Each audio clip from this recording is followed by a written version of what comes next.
Hi, I'm Damien, and this is Comix Zone, giving you the stature for UFC 200.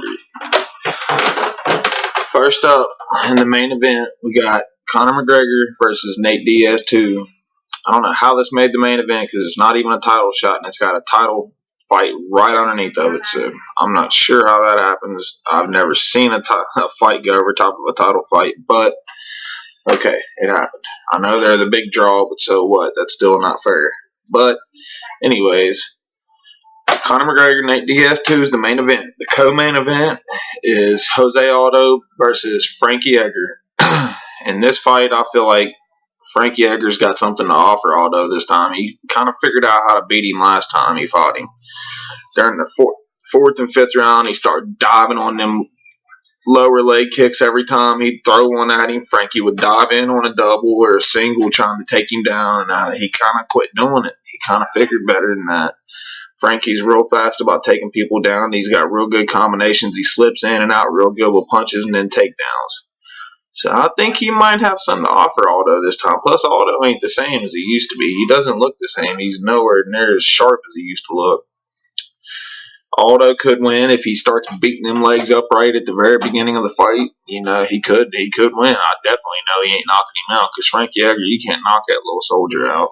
You can hurt him, but he'll come right back, so it don't even matter. In the third fight, we got Cain Velasquez versus Travis Hopper Brown. Now, this is going to be a decent heavyweight fight. I don't feel like that Travis Brown's automatically going to lose this fight. I mean, it's not very likely that he's going to beat Cain Velasquez. He could. He always has that knockout power, and he throws real good punches and kicks and knees, but I mean, he's even got them elbows he throws when you got him trying to take him down up against the fence. But this is Cain Velasquez we're talking about. This dude is the pressure specialist.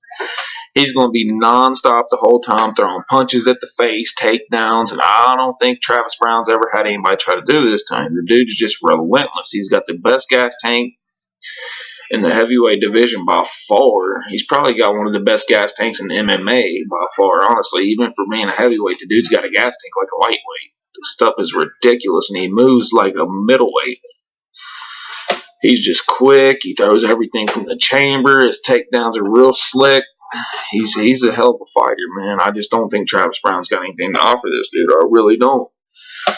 But in the next fight after that, we got Sage Northcutt versus Enrique Marin, which I don't know a lot about Enrique Marin, but Sage Northcutt, he looked good. You know, he's been looking good in all his fights. His last fight with Brian Barberena, you know, is a controversial tap, even though they tried to blame it on strep throat or whatever. But to the credit of Sage Northcutt, if the dude would have never tried to throw a cartwheel kick, front flip kick, whatever that was he was trying to throw, he would have never been on his back in the first place. So if he would just, you know, do what he normally does, throw them push kicks and, you know, his karate striking like he throws all the time, and that taekwondo, you know, he'd probably be all right. He has good takedowns too. I mean, he needs to be on the giving end, not the receiving end. He doesn't need to be trying anything flashy right now.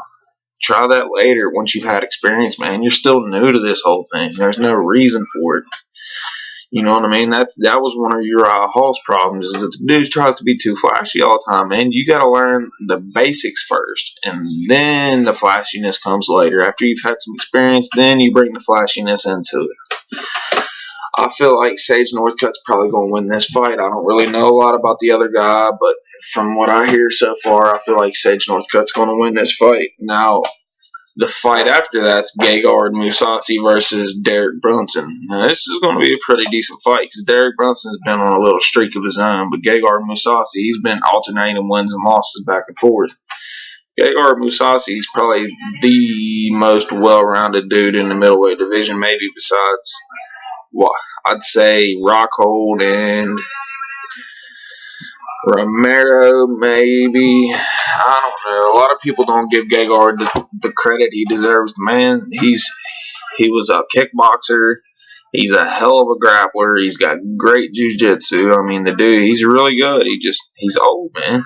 The dude he fought outside the UFC for a long time. His prime was outside the UFC. He's not in his prime no more.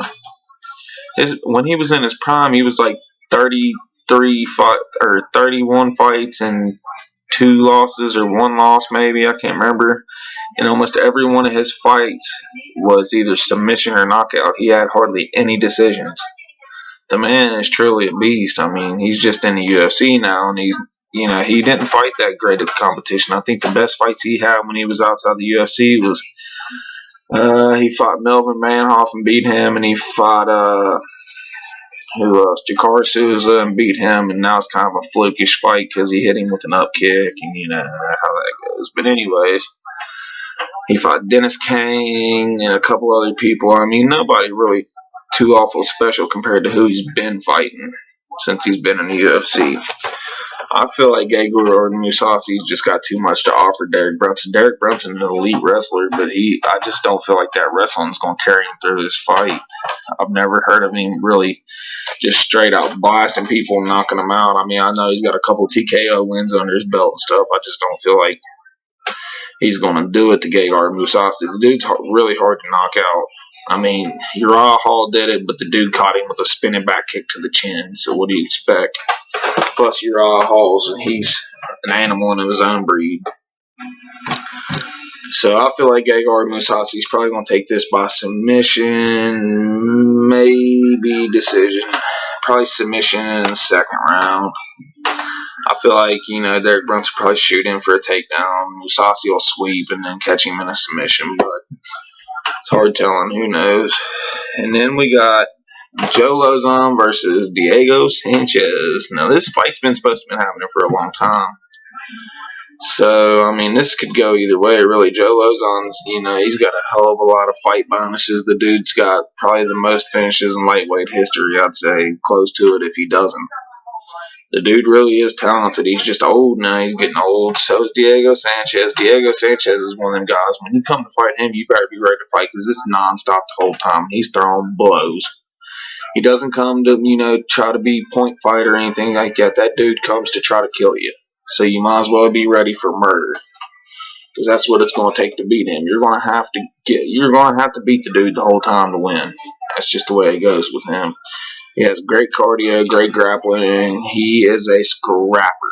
And that dude will bring it from the first bell to the last bell. I feel like in this fight, it's probably going to be, if Joe Lauzon doesn't finish the fight in 1-3, then Diego Sanchez is probably going to win by decision. He normally wins by decision. He's too aggressive. He's got too good of a pace. He brings a lot of stuff to people, man. It's hard to deal with him unless you're an elite fighter. It's hard to deal with the guy. It really is. Then we got Takanori Gomi coming back to fight Jim Miller. Now, in this fight, I know a lot of people's going to say Jim Miller should win, and he probably should. I feel like Takanori Gomi, he hasn't been in for a little while. I feel like the dude's going to come out and throw a haymaker and knock Jim Miller plumb the fuck out. He hasn't done it in a while. He's not the Takanori Gomi we know from Pride, but I feel like he's fixing to come out and show somebody something this time, like he wants it. I watched an interview where he was talking about the fight, and I'm telling you right now, the dude sounds like he's ready to KO somebody with one of them softball fists he throws. Dude throws 90-mile-an-hour fastballs, so just think about how fast he can throw one of his punches at you. So, I mean, if he connects with one of them pieces of leather, it is over with. The dude almost knocked Nick Diaz out with a right hook. So if that tells you anything, the dude's a lightweight and he's way smaller than Nick Diaz, and he almost knocked him out. He did get choked out by Gogaplata, but, he came close to it. So I feel like Takanori Gomi's going to win by KO, but if he doesn't win by KO, he is a strong wrestler too, but I feel like if he doesn't win by KO, Jim Miller's going to win this fight. Either submission or unanimous decision, so we'll see. That's the lineup I got so far for UFC 200. So I want to talk a little bit about Nate Diaz versus Conor McGregor too. The last fight, Conor McGregor, he was winning round one. A lot of people say it was, pretty much a tie, but he was winning round one. He was the aggressor. He was looking way sharper than Nate Diaz. Had Nate Diaz's face cut up and hurt. People say he didn't hurt Nate Diaz, but he did. You can tell a couple times he hurt Nate Diaz. So I feel like this fight, he's not gonna try to go for the knockout blow every time. The dude's gonna stand back. He's gonna pick his shots. He's gonna wait. He's gonna, he might actually point fight. He's not known to point fight, but he might actually point fight this time just to prove to people that he can beat Nate Diaz.